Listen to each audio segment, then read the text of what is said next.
មិនបានជាពួកគេមើលយើងឃើញអញ្ចឹងអញស្មានតែជាប់ចុចបាត់ទៅហើយតាបើអញជាប់ចុចអញជាកុកក៏ត្រូវតែជាប់ជុងដែរតែមកពីអញចេះមុនបំបាំងភ្នែករឿងព្រៃបំបាំងភ្នែកក្នុងអំឡុងឆ្នាំ1921នៅក្នុងភូមិគោបតូចដែលមានភូមិសាស្ត្រជាប់ព្រំដែនថៃចេះតែមានពួកចោរចូលមកលួចគោក្របីអ្នកស្រុកជាប្រចាំនៅពេលយប់នេះពេលព្រឹកនៅមុខផ្ទះមេភូមិ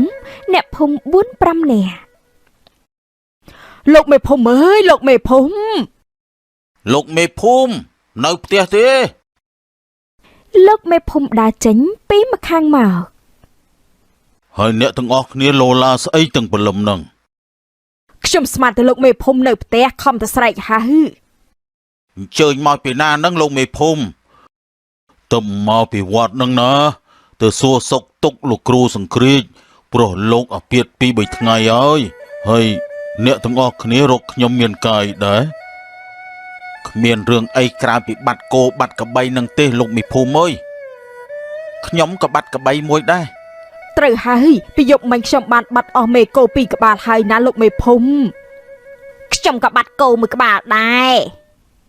បើនៅតែបែបនេះទៀតតើពួកយើងបានគោកបីឯណាសម្រាប់ធ្វើស្រែទៀតទៅលោកមេភូមិមែនហើយសូមជួយរកដំណោះស្រាយឲ្យពួកយើងផងលោកមេភូមិរឿងនេះមិនមែនជារឿងតូចតាចទេព្រោះវាតាក់ទងនឹងសុវត្ថិភាពជីវភាពនិងអាយុជីវិតផងដែរដូច្នេះបើខ្ញុំតែម្នាក់ឯងគឺប្រកាសជាមិនអាចទៅរួចទេលុះត្រាតែយ៉ាងម៉េចទៅលោកមេភូមិលុះត្រាតែអ្នកទាំងអស់គ្នានឹងជួយខ្ញុំសិនហាមិនអញ្ចឹងពួកយើងខំមករកលោកឲ្យជួយ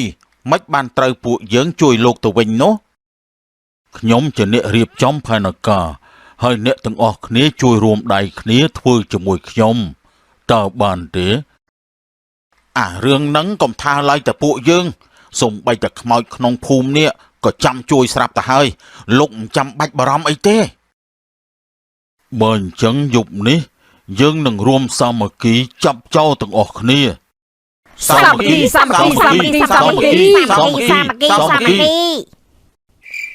នៅយប់នេះក្នុងភូមិទាំងមូលមានសភាពស្ងប់ស្ងាត់ដូចធម្មតាចោរទាំងពីរនាក់ដើរលបមកដល់យប់នេះអញមានអារម្មណ៍ថាដូចជាធំក្លិនមិនល្អសោះសុំទោសមកពីអញទុកអត់ជាប់ស្អីគេអញផោមអញ្ចឹងបានស្អីហើយមែនទេដែលអញថាក្លិនមិនល្អនោះគឺមានន័យថាដូចជាប្លែកខុសពីធម្មតាវាត្រូវតែខុសហើយព្រោះថ្ងៃនេះវាខុសពីម្សិលមិញទ្រាំបានឥឡូវហើយអញអញនិយាយអីខុសមែនមិនខុសទេត្រូវមកកញ្ញតោះទៅមើលផ្ទះខាងនោះមើលពេលចោរទាំងពីរដើរចូលទៅដល់កណ្ដាលភូមិកាលណាក៏ស្រាប់តែអ្នកភូមិស្រែកឈប់ទេចូលភូមិឲ្យបងប្អូនចូលភូមិហើយចោរទាំងពីរភ័យរត់ស្លន់ស្លោពេលឃើញអ្នកភូមិចោមរោមពាត់ដោយកំបិតនិងពូថៃចាប់ពួកវាឲ្យបានកុំឲ្យវារត់រួចទៅខាងណាទៅអាកុក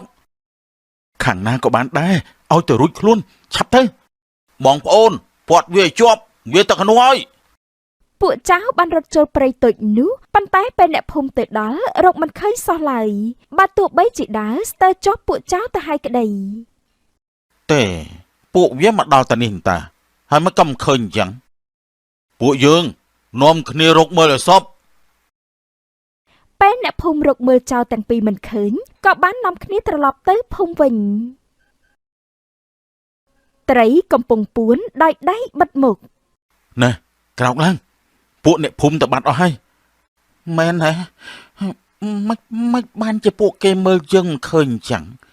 អញស្មានតែជាប់ចុចបាត់ទៅហើយតាបើអញជាប់ចុចអញជាកុកក៏ត្រូវតែជាប់ជុងដែរតែមកពីអញចេះមុនបំបាំងភ្នែកពិតមែនណាមិនក៏អញដែលលើអញនិយាយពីមុនមកអញ្ចឹងបើអញប្រាប់អញទៅបានការស្អីតោះ ទៅទៀតប្រយ័ត្នតែអ្នកភូមិបកមកវិញហ្នឹងច្បាស់ជារត់ជន់ជើងគ្នាទៀតមិនខានទេ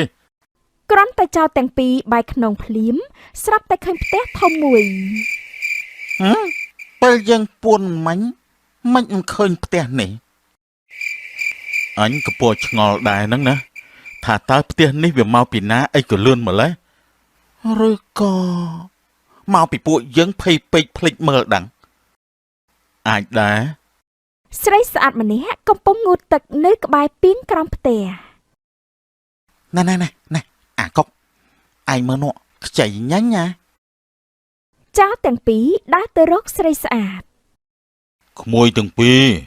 ហើយមកពីណាទៅណាដែរទាំងយប់នឹងក្មួយពួកខ្ញុំណែពួកខ្ញុំមកពីស្រុកសៀមធ្វើដំណើរទៅកុបនិមិត្តទៅលេងបងប្អូនលោកពូអូអញ្ចឹងទេហើយបាយទឹកហើយនៅហ្នឹងឃ្លានលង្កោពោះប្រមាណដងទៅហើយលោកពូបើសិនជាបានបាយមកពេលមិនដឹងជាល្អយ៉ាងណាទេបើថាអញ្ចឹងមកចូលមកអង្គុយលេងសិនមកក្មួយម៉ែវាអើយមានភ្ញៀវមកលេងផ្ទះ ឯណាឪវា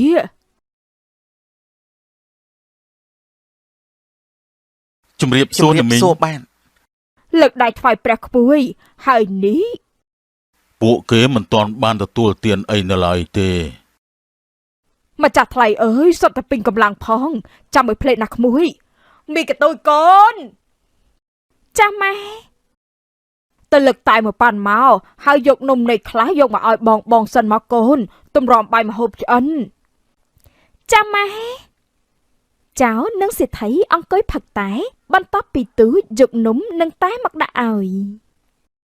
ហេតុអីបានជាលោកពូមកនៅដាច់ស្រយាលឆ្ងាយពីអ្នកភូមិអញ្ចឹងណែលាក់បាំងអីក្មួយ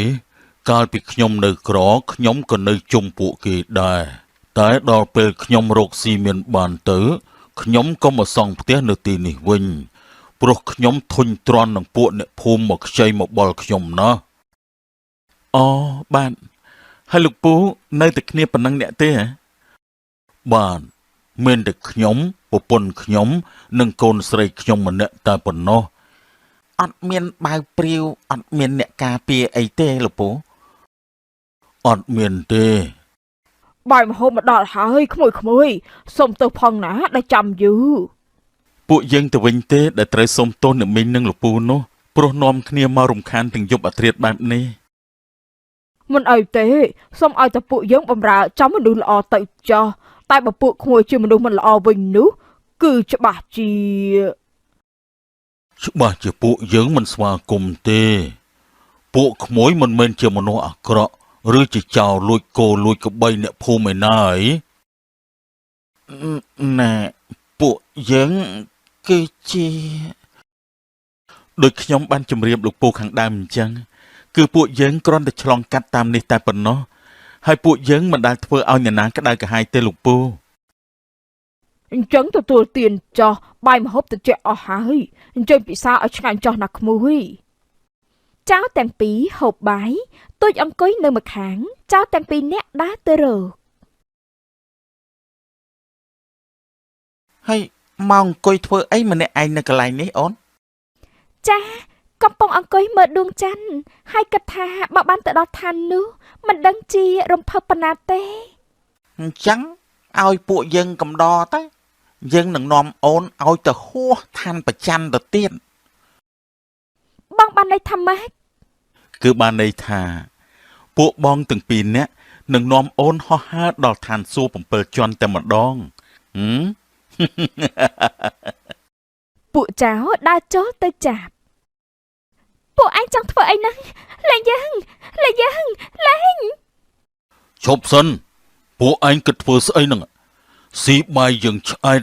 មានកម្លាំងហើយចង់មកសងគុណយើងបែបនេះគេថាធ្វើបន់ត្រូវចេះប្រើបញ្ញាផងពួកយើងជាចៅមិនស្គាល់ពាក្យថាអ្វីជាគុណជាបន់នោះទេស្គាល់តែពាក្យថាលួចសម្លាប់ឆក់ប្លន់តែប៉ុណ្ណោះឯងចាំបាននៅពាក្យដែលយើងនិយាយមុនពេលដែលឯងស៊ីបាយយើងទេចាំបានតាថា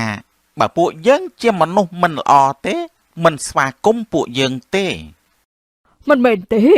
បើពួកឯងមិនល្អទេគឺច្បាស់ជាមិនរួចខ្លួនទេ អញ្ចឹងតើចង់ធ្វើអីពួកយើងហ៎នេះ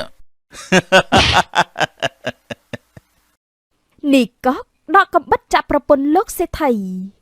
អូយបន្តិចទៀតឯងនឹងចោះនៅរកហើយ ដេរិឆានហេតុអីបានជាឯងមកសម្លាប់ប្រពន្ធយើងអញ្ចឹងយើងមិនត្រឹមតែសម្លាប់ប្រពន្ធឯងប៉ុណ្ណោះទេគឺយើងនឹងសម្លាប់ឯងយកកូនស្រីឯងមកធ្វើជាប្រពន្ធពួកយើងទាំងពីរនាក់ហើយយើងនឹងប្លន់យកទ្រព្យសម្បត្តិរបស់ឯងទាំងអស់ទៀតអាត្រីចាត់ការទៅ នីត្រីចូលទៅចាក់សម្លាប់សេដ្ឋី អូយ ប៉ម៉ែមិនក៏ពួកឯងសម្លាប់ពុកម៉ែរបស់ជាងចឹងហេតុអីទៅហេតុអីពួកឯងគួរតែស្លាប់ពួកឯងត្រូវតែស្លាប់យ៉ាងវេទនាគ្រាន់តែផុតប្រយោគរបស់កូនសេដ្ឋីភ្លាមស្រាប់តែផ្ទះដ៏ធំទូលាយคล้ายទៅជាចែកដីបុរាណមួយឯលោកសេដ្ឋីនិងប្រពន្ធព្រមទាំងកូនក៏រលាយបាត់ផង អាកង់មិនក៏ទៅជាអញ្ចឹងដូចជាការសង្ស័យរបស់អញមែនឯងបានន័យថាម៉េចអាកង់គឺពេលនេះឯងជាត្រីត្រូវជាប់ជន់ឯអញដែលជាកុកត្រូវជាប់ជង់មែនទែនហើយនេះក៏ដោយសារតែពួកឯងមិនព្រមបញ្ឈប់នៅអំពើថោកទាបរបស់ពួកឯង មែនហើយពួកយើងក៏បានផ្ដល់ឱកាសឲ្យពួកឯងហើយដែរប៉ុន្តែពួកឯងអាក្រក់ជឿជាតិពេករមិលគុណមិនអាចកែបានឡើយ ពួកយើងខំជួយបំបាំងភ្នែកពួកអ្នកភូមិព្រោះតែមិនចង់ឃើញពួកឯងស្លាប់ដោយគ្មានដីកប់តែពួកឯងនេះនៅតែគ្មានញញើតដូច្នេះពេលនេះឯងអស់បន់ហើយនិយាយចប់ខ្មោចសេដ្ឋីប្រពន្ធនិងទូចក៏ស្ទុះទៅសម្លាប់ចាស់ទាំងពីរអ្នកនេះតែម្ដង សូមលើកលែងទោសឲ្យខ្ញុំផងទៅកុំអូយ លុះព្រឹកឡើងពួកអ្នកភូមិគេក៏បានឃើញសពចោលទាំងពីរស្លាប់នៅជើងព្រៃហើយតាំងពីថ្ងៃនោះមកអ្នកភូមិគប់តូចក៏រស់នៅយ៉ាងសុខសេមខ្សាន្តគ្មានចោលឯណាហ៊ានលួចកក្របីទៀតឡើយលួចគេបានវិក្រន់តែពេលគេតន់ប្រកាសជាក្រែល